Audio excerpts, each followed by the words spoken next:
Ugh.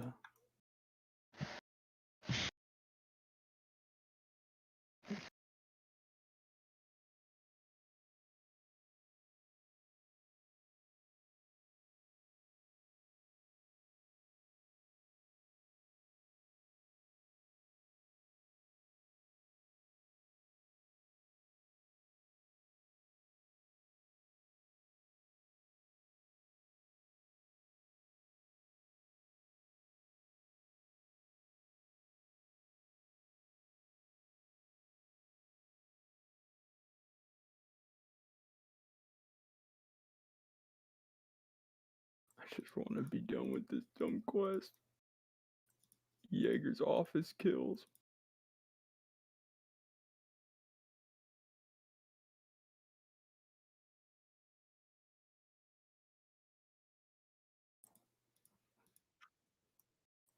Just link me your channel and it should say you're live from your YouTube channel. And it's just a video.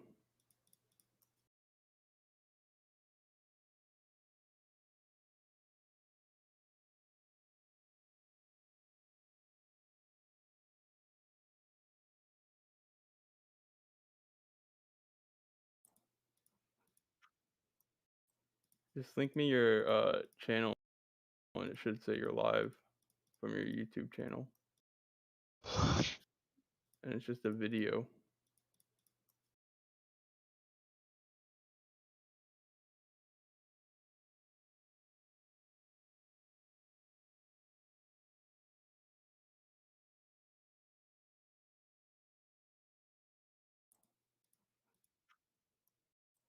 Just link me your channel OBS and it should do the gear. Make sure you've set it. Your YouTube channel.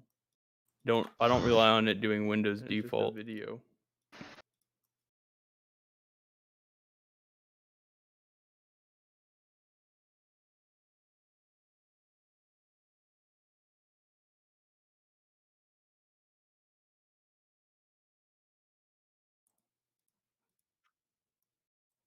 Just link me your channel OBS and it should do Testing, testing.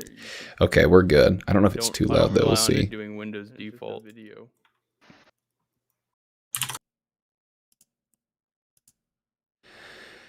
Come on.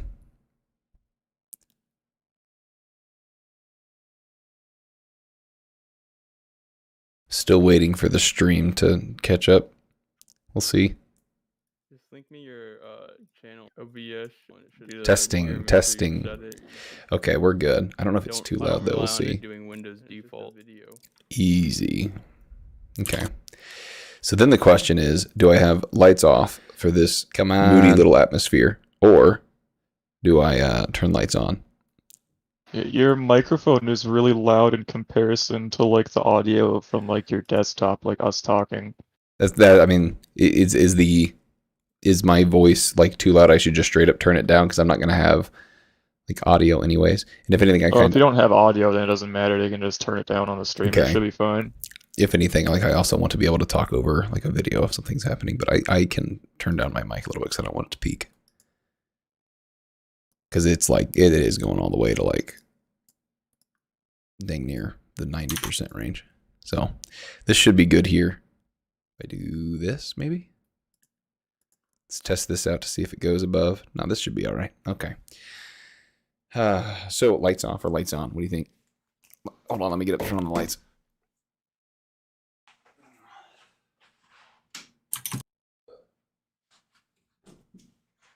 Damn, bro, my voice sounds weird. What do you think? Am I cute this way? I don't know.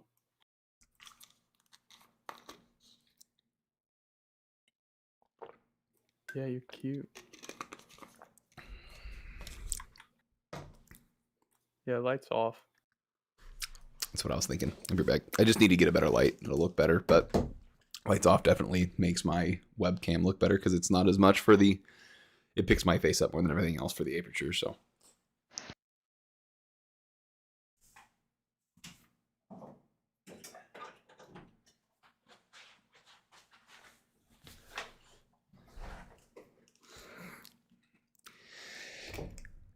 All right. Okay. I'm going to send a bunch of stuff out for getting them in there. Thanks, guys. I appreciate it. Good luck. Oh, I did. It should be only like 30 minutes, only like 3 chapters. So I hope I can play Tarkov soon. Oh, no. BRB.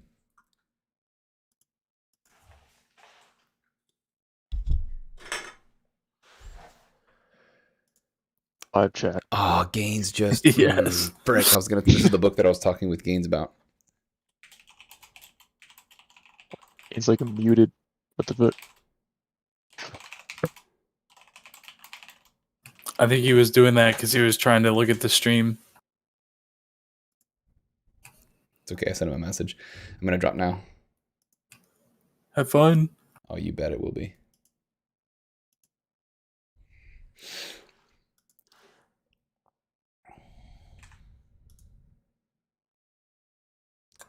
It's perfectly over there.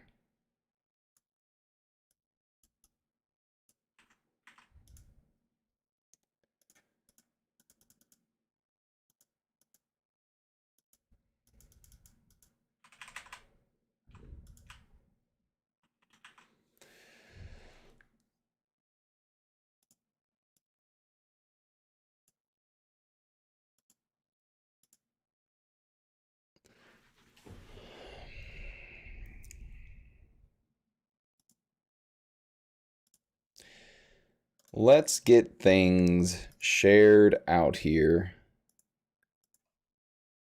Let's go to announcements.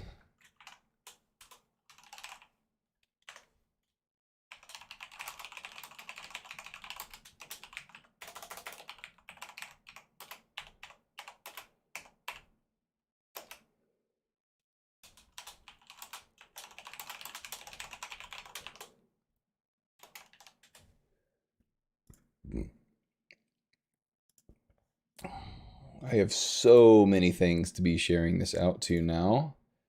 I can safely shut this down, I'm pretty sure. Let's make sure I have everything muted. This is still buffering. If that starts playing, I need to remember that I need to come back to the preview. I'm pretty sure it's not going to be there, though. See what happens.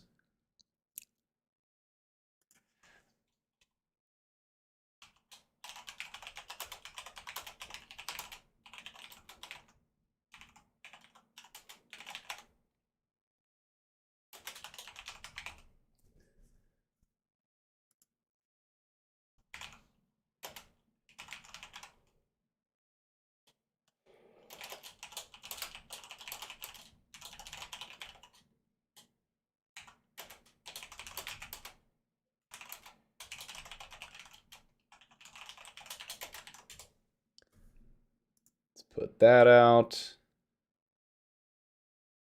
One more place I want to go to.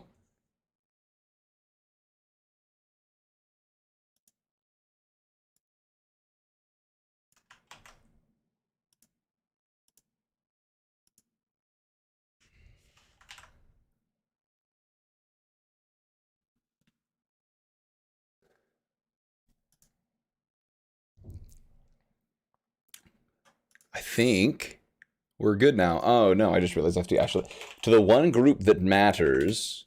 I told the students that I'd share the stream link with them. I need to go do that real quick.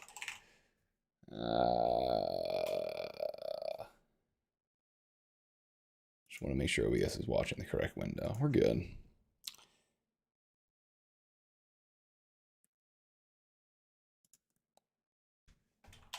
Let's sign into my password manager. Here we go.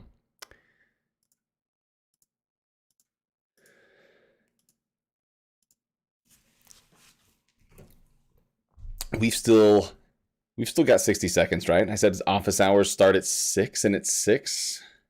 I'm sure they'll understand if it's the first time. I had a bunch of stream maintenance to do here. What was I doing? Oh, getting an authenticator. That's what I was doing. Have this send me a push real quick. Cool. Logged in there. Let's just do a nice copy paste into announcements for this. Okay. New announcement. Office hours are live. All caps. Actually, you know what? Let's take this back to chapter 1. There we go. You can see what book we're doing here.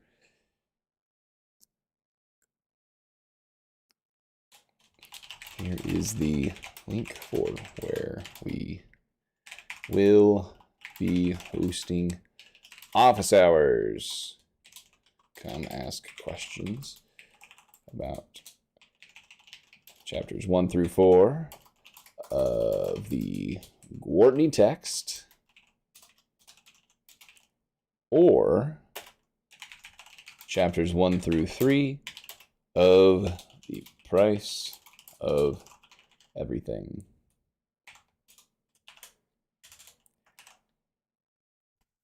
And then I will also upload the VOD once we are done. A link to the VOD will replace this one once the stream is over. Cool. So we'll publish that and actually get started here. So I'm going to close out of everything. We should be good to go. Neato.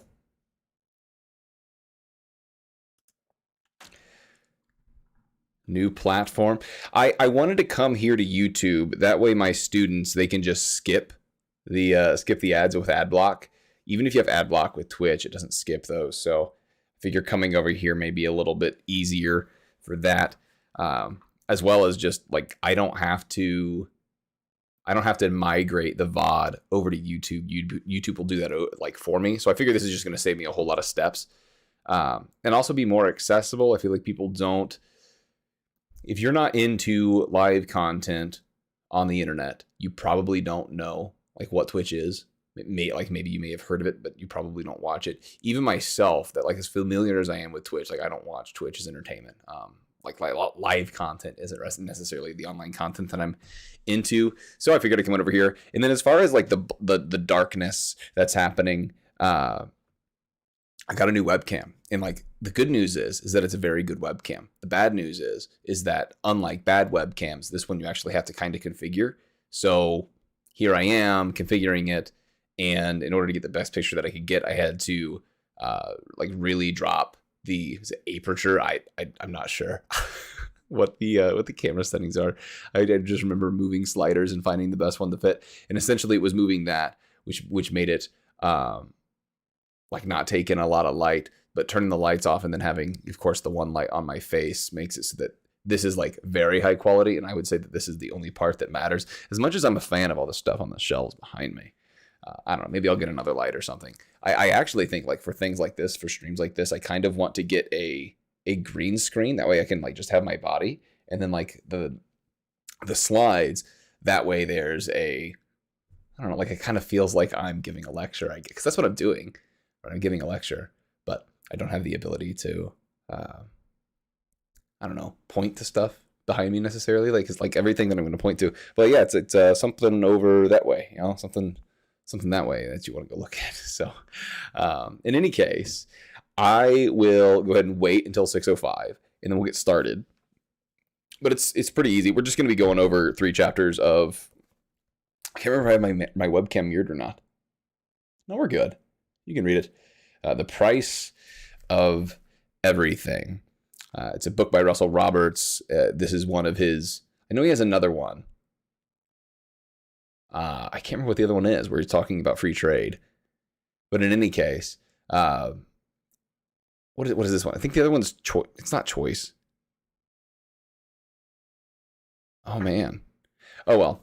Anyways, he's done at least one other book like this where he uses a story, like a narrative, to use it as a parable, as my title slide here indicates, to tell a story of individuals in a circumstance that enables you to learn economic concepts. And this one is largely talking about prices and how important prices are. And we can look at like a natural disaster and prices increasing because of that. and how maybe it would be more beneficial to not just those selling things at higher prices, but it will also be beneficial to those that are in dire need of the things that are higher priced to let market prices work, right? Despite how much they, I don't know, anger us, I suppose. But I don't have a need to have these on anymore. I'm done sound checking.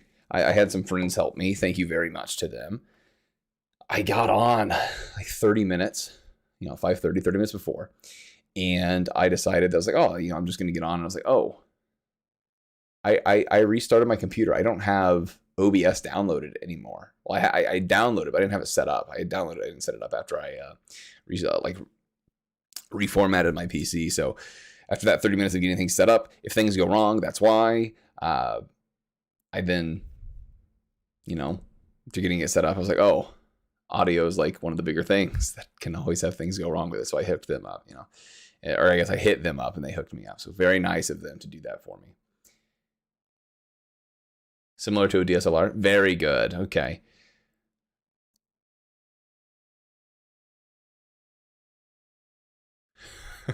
You just started watching me back during your freshman year. Now you're in your second semester of your senior year. Yeah, shoot, you've been around a while, Stalin. It's kind of crazy, but happy to have you. I think we'll get started now. It's 6:07. I said I'd wait till 6:05, and I got busy talking. So, oh well, we'll be okay. So. This is The Price of Everything. It's by Russell Roberts. Again, a great narrative that is for me. It's not great necessarily because of the story. Sorry, sorry, Dr. Roberts, but it's good because it gives, I think, a very tangible way of demonstrating these reasons why prices are important and how we can't just will things into being. How these prices reflect this, greater ordering of the world, which no one's really ordering, okay? So there are 13 chapters to this book, a very, very great, I don't know where it's at. I thought it was at the end.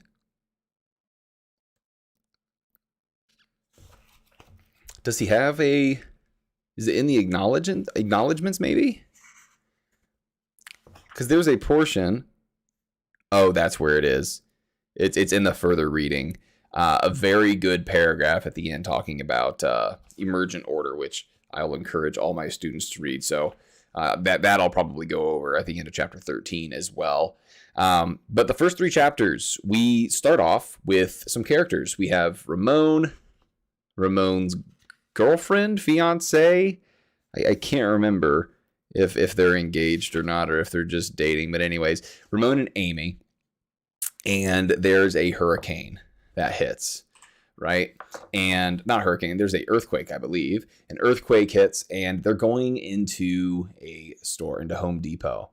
And the reason why Russell Roberts actually chose Home Depot, as you could read in the back of the book, is for why he does why he makes the choices of including the certain names that he does, is I believe at the end of the book, he says that Home Depot is one of the stores that infamously, whichever way you want to look at it, does not increase their price in the event of a natural disaster. So they go in, and as the quote that I have pulled out here, it says, sold out. Home Depot sold out of flashlights. It was impossible. How could they be sold out? Well, there's a reason why it's going to be possible, and we'll talk about why that is later. Then they go to another store. It's Big Box Store. This one he didn't choose a real world equivalent to. And at Big Box Store, they have a line out. They have a sign outside, and this sign says, "Tonight only, all prices double the market rate." Right. So not only are they showing up, hoping to get stuff at this other store, they see from the get-go, right, the prices are all doubled. And of course, Ramon, like many people, would say, what kind of store decides to profit off hungry children and a caring mother? He's probably thinking as he's going in, but where this quote comes from is at the end when he's checking out the items, is there's a mother who's trying to buy baby formula for her kid. And of course, this store when they originally paid the price to buy this and put it in their inventory, they were expecting to sell it at half the price, but now they're selling things for double the price because of the earthquake that hit, right? So we get this idea of, oh my goodness, like this is disgusting. Like they're making more profits because of an unfortunate circumstance. To make matters worse, not only is it someone that just wants to get a flashlight, I mean, this is the mother trying to feed her kid. I mean, how is this right? You know, something that I believe that Russell Roberts did here on purpose, and we'll talk about it more later. I think I want to really dive into these questions that I'm going to ask you about these once I go through the first 3 chapters. That way we can kind of understand why economists think that prices are so important. But something that also happens in chapter 1 is Ramon. He sees this lady and he ends up, taking his hat off and collecting some money from the other people in the line in order to help this lady pay to feed her baby. Okay. So let's go ahead and go on. That's really all that happens, right? It's this event that's happening. Also very important that I'm not going to hit on throughout the whole book, but there's always these flashbacks to when either Ramon was growing up or his mother was in Cuba. And it actually opens to Ramon and his mother fleeing from Cuba to America. In any case, chapter 2, we open up and we have a professor entering the... we'll go back to the questions. We have a professor coming into the scene, and this is Professor Ruth Lieber. This is Amy, Ramon's girlfriend, or fiance. Again, I can't remember. Forgive me. Her professor, her economics professor. And she goes right into, as any other economics teacher does, is going right into talking about, not necessarily supply and demand, not necessarily even prices at this minute, but like we can wake up any given day, right? And things are just there. Yeah. And all of this happens without anyone necessarily ordering anyone what to do. Yeah. Now there's these your boss may tell you what to do, right? But I want a coffee every morning, and yet I don't communicate that to anybody except through the impartial and impersonal and almost anonymous transaction with the person that gives me coffee, right? So I'm going to go ahead and just read this quote from chapter 2 as Ruth is making her lecture. She says, every year, the right amount of cedar is cut to make all the pencils. The right amount of graphite gets pulled out of the ground. Even though both of those products are used for 1,000 other things, why is there always enough to go around? The waitress never says to the truck driver, sorry, hun, we're all out of coffee today. The mill never runs out of cedar. And when you show up at the campus bookstore in September or even January, there are always plenty of pencils to buy. Whether you want one or a dozen, the bookstore never says, sorry, we're out of pencils, but come back in July. Our supplier expects to have some then. And that's just the beginning. Who decides how many people are going to be in this army? Who decides what their jobs are? Who tells people all over the world who work on parts of the pencil what to do and when? Who makes sure that all the workers do their jobs well?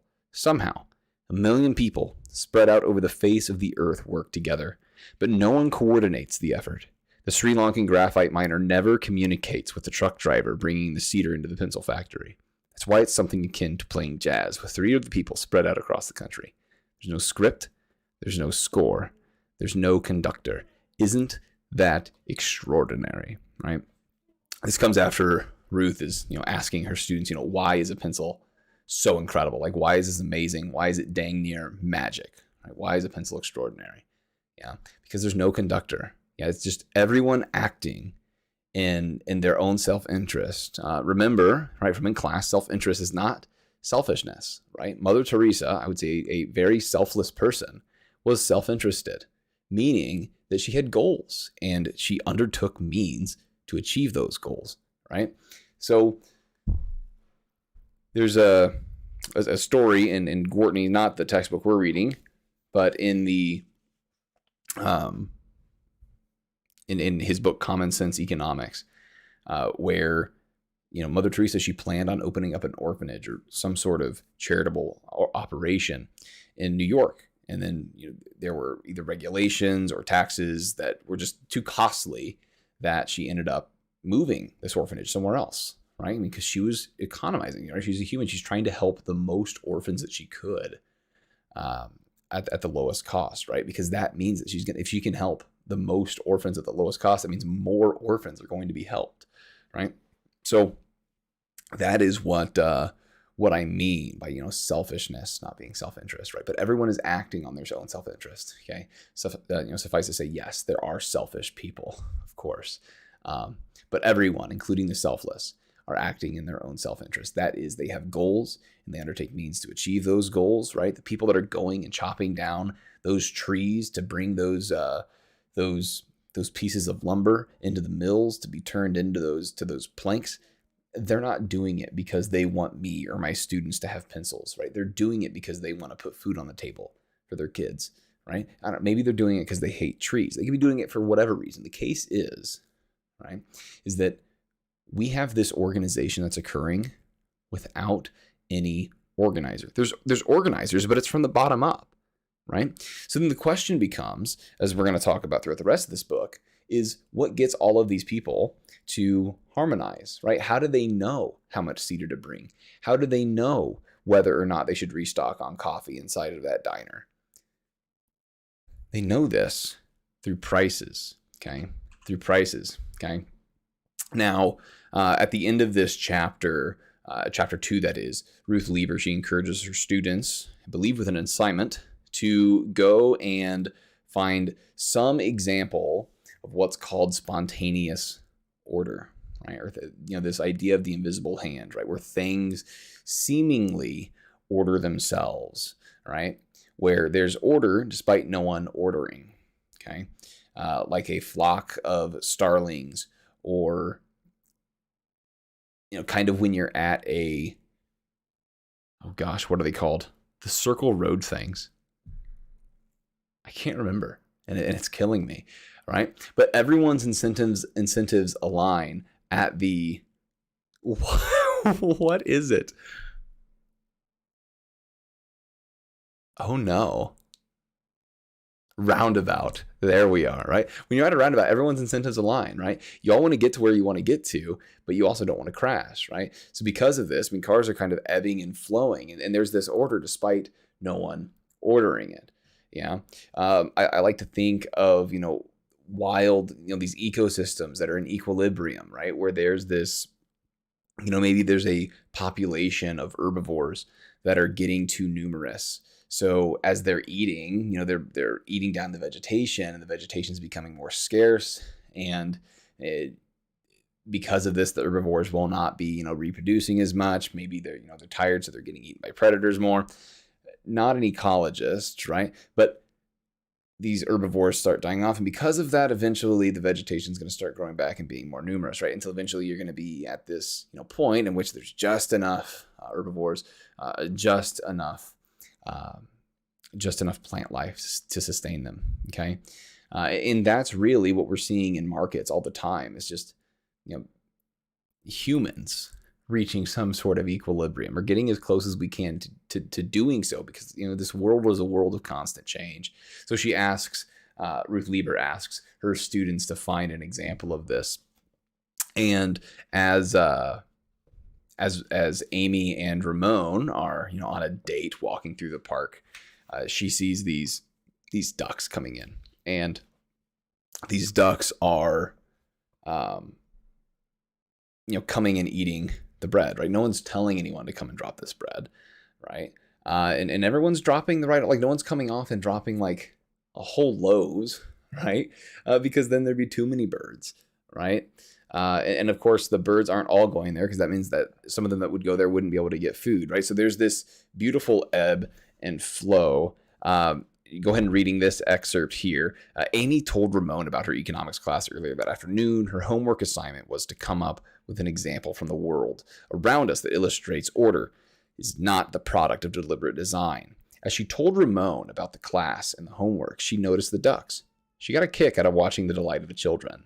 But she didn't see the hidden order of the ducks and the children and their dance together, even though she and Ramon came often to this spot to unwind. Somehow there were always a lot of ducks to greet the children, but not too many. No one sent the ducks. of the Bay Area a memo inviting some this week, others the next. No organization monitored the duck arrivals and departures that were assigned just the right number of ducks to this one little pond. Thousands on thousands of ducks in the Bay Area, with thousands of square miles to choose from, and somehow just the right number of ducks, a few dozen rather than 0, or a few thousand, would show up every day. No one ever marveled at how the numbers of children and numbers of ducks matched so nicely. It wasn't perfect. Some days fewer children show up than others. Some days there were too many ducks fighting, competing for the food, and the children didn't have as good of a time. But without a schedule or a scheduler, it worked remarkably well. But Amy was too focused on Ramon to see the hidden order that was at work around her, right? There's her assignment just sitting right there, right? This chapter then ends, I believe, with them going to dance. I want to make sure that this is the case, which he uses, he being Russell Roberts, uses as an example of, again, this emergent order of the invisible hand, where, all the dancers, their incentives are aligned, right? There's no one saying, hey, blowing whistles, like you just got close to running into this other group. You need to stand back, please, right? This person here, you're very confident. You need to stand your ground. Make sure this person here doesn't bump into you. No, all the dancers on a dancing stage floor, they know that, they want to have a good time, right? They don't want to bump into others. And because of this, everyone on the dance floor is kind of seeming ebbing and flowing, doing this miraculous thing to look at, right? If you're doing it from back, far back, and you see all these people doing all these different, twirls and rocks and everything, and yet there's no one organizing it, right? There's this self-organization, okay?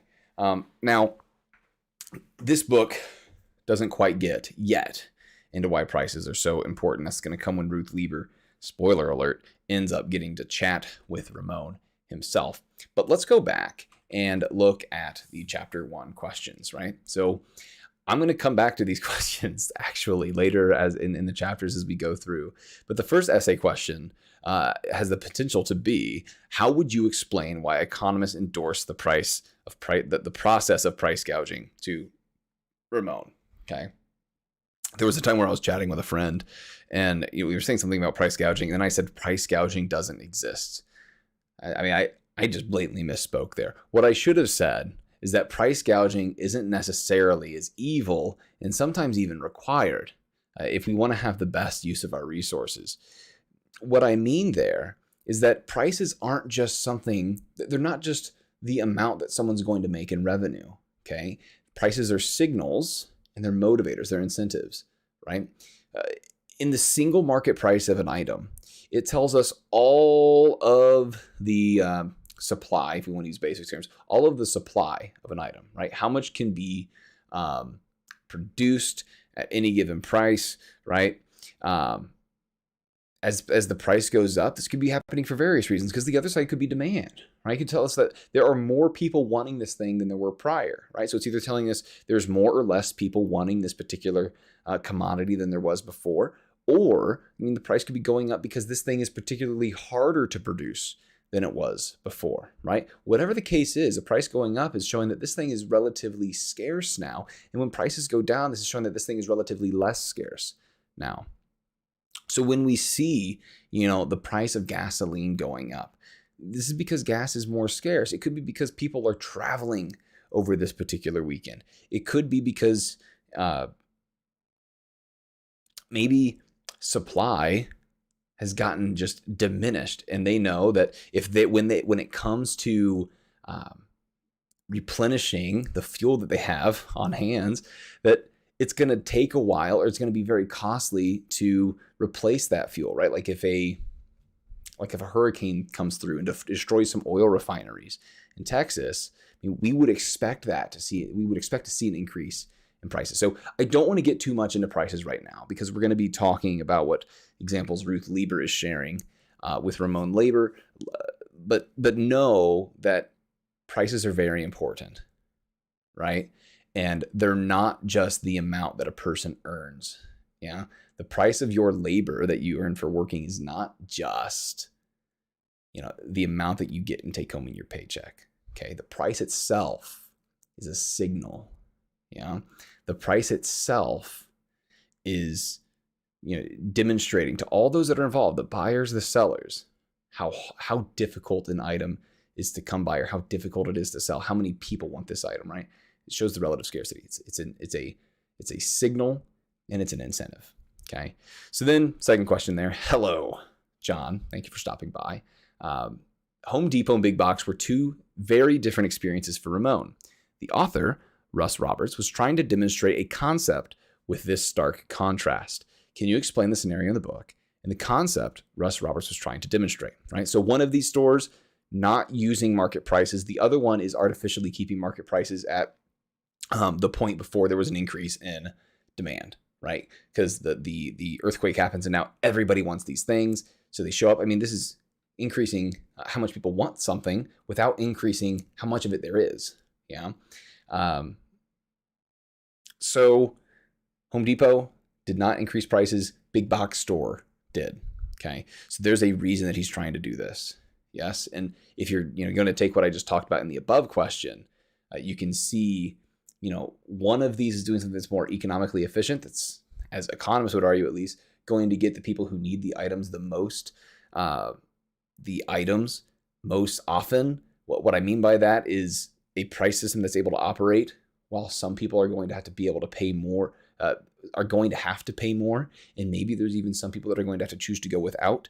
What a price system that is operating will enable people to do, or enable people in a market to do. It will enable those that need the items most to get those items most often, as opposed to something like Home Depot, where they don't increase those prices. It will instead just let those that get there first get it, right? Because it could be that maybe, Ramon needed a flashlight more than all the other people that went into Home Depot and got a flashlight. But because they were there first, they were the ones that got a flashlight, right? What if that mother that was able to get that money, from Ramon to be able to buy her baby formula, what if she had gone to Home Depot, right? Or what if all the stores were like Home Depot? Because the prices were higher, there was baby formula on those shelves, and she could go home and feed her baby, right? But at Home Depot, it's not the case, right? Because prices weren't there, the prices weren't higher, and because of that, the people that were first there, weren't able. The people that were first there were able to then buy that product. It's also worth mentioning. We'll go on. I don't want to get, I don't want to belabor the point. We'll talk plenty about this as we go on through this book. So the question that I'm going to add to the essay pool for your exam is going to be in relation to this from chapter 2. Explain the concept in the invisible hand. Then use the concept in the invisible hand to explain why something as simple as a pencil is a miracle, right? So the concept of the invisible hand, here we have this idea, right? Where all of these people are being encouraged to come and work together. They're all acting on their self-interest, not selfishness, right? Selfishness, is me doing something to help myself. But if you're self-interested, you could be a very selfless person. Again, this is just that you have goals that you're trying to achieve, right? Me trying to help someone else, if that's my goal, right? And I'm taking actions in order to achieve that, I'm still self-interested, right? So people are, pursuing whatever goals that they may have, reacting to incentives. And because of this, none of them are trying to get me a pencil for me and my students, yet a pencil is getting to me and my students, right? Graphite's being mined. Lumber is being, I guess trees are being chopped down and turned into lumber. I'm not sure what the names of all that process is like, but there are trees that are eventually turned into pencils. There's graphite that's eventually turned into pencils. There's rubber trees that are eventually turned into pencils. There's metals in the ground that are eventually being turned into that little metal piece on a pencil, right? And yet no one's organizing any of this, okay? So that's the concept of the invisible hand. This, goes back to the reason why we say invisible hand in economics. It goes back to Adam Smith saying that all these people acting in their self-interest end up achieving an end in which they did not intend, as if they were guided by an invisible hand, right? He's not saying that there's literally some person controlling marionettes in the sky. That's not what he's saying. What he is saying is that people acting on their own self-interest, doing their own thing, end up achieving things in which they did not intend, these miraculous things in which they did not intend, as if they were guided by an invisible hand, right? As if there was someone putting all the pieces together, right? And of course, if you have the Christian worldview, right, this is the whole idea of God's providence, right? That he is actually, putting people in place in order for them to act and do what they need to do, okay? Okay, so someone asked a question in the chat. I'm going to go ahead and read and answer it here. So someone was asking, could you say that panic buying certain goods during the pandemic, such as toilet paper, is an example of diminishing marginal utility? I would say yes. Depends though, right? Because I say depends. Like there's always going to be diminishing marginal utility. For those of you that don't know what is being asked here. So when it comes to using items or using anything, performing an action, the more you do something, the less and less you're going to get a beneficial use out of it, right? Essentially, like if you're stocking up on toilet paper, right? You having one roll of toilet paper, very useful, right? The second roll of toilet paper, sure. You keep going with this, or you got a third, a fourth, a fifth, a 15th, a 20th. Eventually, instead of having that roll of toilet paper, you'd like to have something else, right? I mean, especially if you're storing all of this stuff. I mean, would you rather have another case of toilet paper? Would you rather have some place to put your couch, right? So at some point, yeah, your utility or the benefits that you get from something diminishes the more you do it, right? I definitely think that people were buying way more toilet paper than they would ever need. I mean, also, like, I don't know if people were freaking out. I mean, most toilets are in a place in which there is running water nearby. If stuff really does hit the fan, then you can get creative. I don't know. Anyways, and toilet paper should last you a minute. Like, how are you going through toilet paper that quick, people? Jeez. 3 squares. Limit yourselves. As in people buying more than they needed and deriving less utility from each additional unit. Yes. Yeah. I know that there's still, I know this because I don't want to out who they are. But I'm very close to some people who bought and like stocked up on practically a closet full of toilet paper. They still have it. They still have it. So the thing is, like with toilet paper, the way I said it, it depends. I really shouldn't say depends. I should say like yes. Like the whole idea of there being less marginal utility, they're still going to get to use that toilet paper. It's just, are there people who would have gotten, like, if you look at the amount of benefits that someone gets of using toilet paper when they only have 5 rolls of toilet paper versus someone having toilet paper stocked up that they're not going to touch for, 6 months, you can see how one would be more useful than the other. Yeah, I see what you're getting at there in chat. Okay, so that's the chapter 2 question. We can go ahead and move on here to chapter 3. So the chapter 3 question, we have Amy. She was trying to tell Ramon about the Austrian economist F.A. Hayek, his concept of spontaneous order while they were walking through the park in the first half of the book.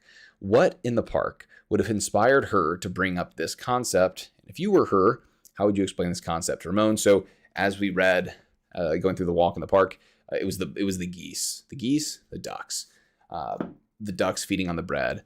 That at least, like now that I read the book, I'm almost wondering if was she intended to be thinking about the invisible hand at this point, or was Russell Roberts as the narrator saying that like here she was with all these ducks around her and she couldn't see the spontaneous order around her. In any case, that's what I'm referring to, right? But she has all these ducks around her, right? There's just the right amount of kids, just the right amount of ducks. There's not always just the right amount of kids. Like sometimes, kids don't show up. Maybe it's like the first, I don't know, like maybe there's a carnival happening, so all the kids are there instead, right? So then the ducks come and they're ticked off. They're fighting each other because there's not enough bread. Yeah. But generally speaking, right, there's just enough kids and just enough ducks. Yeah. So what in the park would have inspired that? And then how would you explain this concept to Ramon? So like what I'm asking you to do here is explain the concept of spontaneous order, right? That no one is telling these kids to go there. And of course, no one's telling the ducks to go there, yet there is the perfect amount of kids and the perfect amount of ducks, right? So how does this happen, right? How is it that there can be order without order, right? That's what spontaneous order. How can there be, without anyone saying what to do, everything's not on fire. Yeah, because really most things in life are spontaneous order, right? Like when you're walking through the mall and you have people going every single destination that could exist in the mall, people are going there. And yet it's not like, I don't know, like when you see those like when you see those pictures of a, you know, developing country in which like the traffic is just wild, even there, I mean, like you would think that, you know, accidents probably happen way more than they do, but they don't. But why is it people aren't just bumping into each other all the time? Why is it that the traffic flows, you know, relatively easily, right?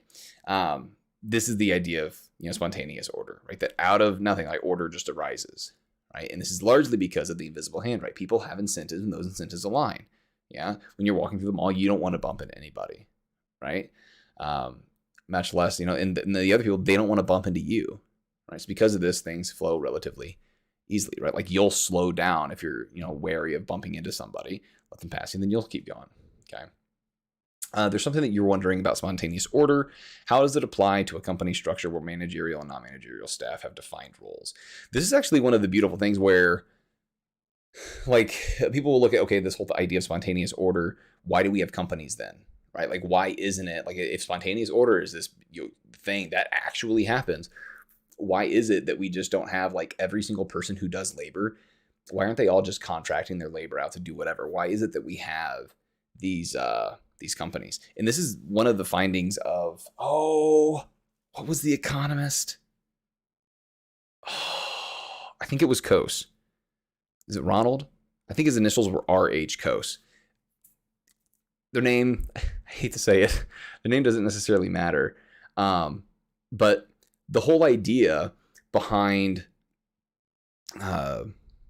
this idea of spontaneous order, it does not stop once we get to, just because a firm is doing a planning doesn't mean that spontaneous order isn't there. What firms do, this is the theory of the firm. The reason why a firm exists, why there's managers and employees, is because they reduce transaction costs, right? Let's go back to that scenario as if I were, a laborer, just, spontaneous order, just contract your labor out all around. You don't need to have a manager because spontaneous order is there. It would be so expensive in terms of like cost, not necessarily like monetary cost, but like me trying to find, like, take the time to find all these people to whom I could sell my labor. It would be very expensive in terms of cost to, travel to them and do all this like research, if you will. And not just that, but like I'd have to find out the best way to serve all of these, numerous, uncountable amounts of people. So instead, there's a firm. In the firm, they know what they're going to do. They're going to make hammers. And they know who's going to buy the hammers. There's all these hammer stores, right? Matter of fact, the hammer stores themselves, they reduce transaction costs, right? The hammer store, they know how many people come in each week wanting hammers, so they know how many hammers to buy. Yeah. So I'm going to go and work for the hammer factory because that reduces my transaction costs, right? Instead of trying to find all these places which I can sell my labor, I can sell my labor to this one group, right? And I don't have to pay all those costs, which means that any returns that I get for that trade, me trading my labor for money, is going to be stretched a lot further, as I'm not, that cost isn't reducing as much from my revenue, if you will. Okay, if we're to use those. And then you were following up your question there. Is it more in terms of the idea of a centrally planned economy versus a market-based economy? A market-based economy would be more based on this idea of spontaneous order and the invisible hand, whereas centrally planning economy, centrally planned would be there's just one organization, a government, telling people, what's going to be produced. What are we going to, the typical like 3 economic questions. What are we going to make? How are we going to make it? Who gets what's made? In a market-based economy, we would be relying on spontaneous order and the invisible spontaneous order, that is the invisible hand, to have people, individuals answer those 3 questions. Whereas in a centrally planned economy, we would be having, the experts in that government, right? Or the people at the top, right? The dictator, the democracy answering those questions instead. And when I say democracy, I'm thinking like like senators or representatives. Because even here in the United States, right, we have, I say here, that's where I'm from, we have parts of our economy that do not rely on spontaneous order, that do not rely on the invisible hand, right? If we look at something like education is centrally planned, right? It's not people, responding to incentives and the market ordering itself. And instead, we have the Department of Education and all of the different departments of education across the various states that are determining, what's going to be produced, right? So what type of education, how's it going to get produced, and who gets what's produced, right? Whereas with something like pencils, it's left up to individuals in order to solve that, right? So it's worth noting that even in centrally planned economies, incentives still exist. Self-interest is still going to prevail, right? There's plenty of stories from the Soviet Union where their factories, they'd have these, you don't get paid because it's the Soviet Union. They're a communist regime. So you're not necessarily going to get, paid based on the, level of production that you output. Your compensation was the same as anyone else's, but they had quotas they had to meet, right? And so there's a story about a glass factory where they just had a pound requirement, not pound, right? They wouldn't use that American imperial crap. They'd use kilograms, right? They had a certain number of kilograms of glass windows they'd have to make, right? And because of that, they're like, a real easy way is to just make thicker glass panes. We could barely see through them, right? And I've also heard the story told of, in the same story, like they had to have a certain number of sheets of like glass made. And instead, if you want to make more windows, you just make thinner windows, which like crack too easily. Maybe those are the same story. Like maybe a commissar came and was like, you guys are making too thick of windows. And he threw them all in the gulag. The new guys come in. He's like, and then the commissar tells himself, how can I get these new guys to not screw up my window? Instead of having a weight requirement, I'll have a quantity requirement. Maybe that ended up not working. Maybe both of those stories are just, allegories. Whatever the case is, like the idea of spontaneous order is just that individuals, kind of similar to the invisible hand, individuals, they're responding to incentives, acting upon their self-interest, and even though there's no top-down order, there's order emerging. It's order. Don't get me wrong. Like things are orderly. It's just orders from the bottom up rather than order from the top down.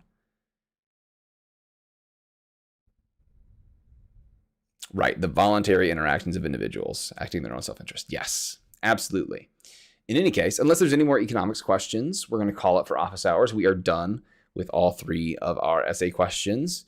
And these will be the ones that end up going on the into the pool for the exam. I think by the time we get to the end, we'll have like 15 questions or so.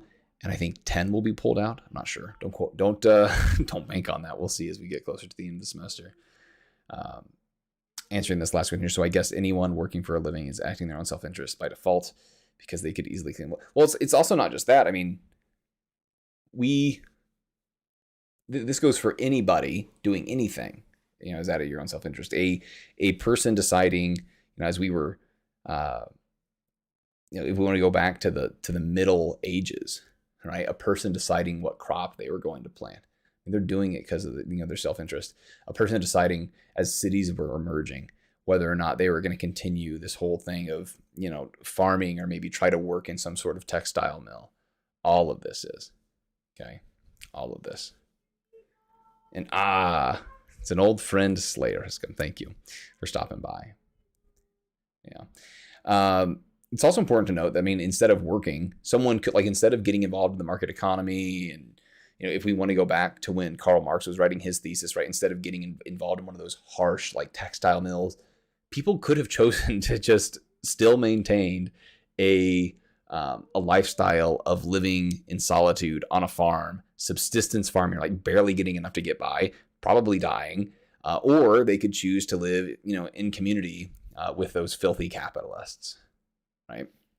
And we can see which ones lived and which ones, well, not so much. In any case, I will be back, not next Wednesday. Next Wednesday, I will not be having office hours because I will always have office hours the Wednesday after I have my night class. And next Monday, I do not have a night class because it is a holiday. It is MLK Day. So I'll be back, not next Wednesday, but the Wednesday after. Okay. So I don't have anything else. Those are the 3 essay questions that are going to be added into the pool. I'll always be willing to answer other questions. I will say right now, I'm not sure how many students are going to show up to this live version. I think maybe last semester, maybe one did. But I also only had like 7 students. That was like an overflow class. This is the only class that's being offered this semester for Intro to Econ. So I'm hoping more show up. I'm always down to answer any economics questions. It doesn't just have to be with what's on the screen. It can be anything that, if you read an article and you want to talk about some concept, if you want me to read an article, it's probably best to share it with me here, or if you share it with me earlier in the week to bring it up again. So, yeah, holler at me. I'm glad you're liking that Principles of Austrian Economics class. It looks like the most important thing. I was looking at the website. I'm assuming that like they're gonna go over like, why marginalism is so important to Austrian economics. But one thing that I was surprised wasn't in Austrian econ, and I guess it's because it's not a principle, it's a finding of Austrian economics, is the Austrian business cycle theory. I was so surprised that was not in that class. It was like one of the like related things or something that came after. But let me know what you think about it, and I'm excited to see that that's a thing. I hadn't heard of the company. But I know Mises has like a Mises boot camp.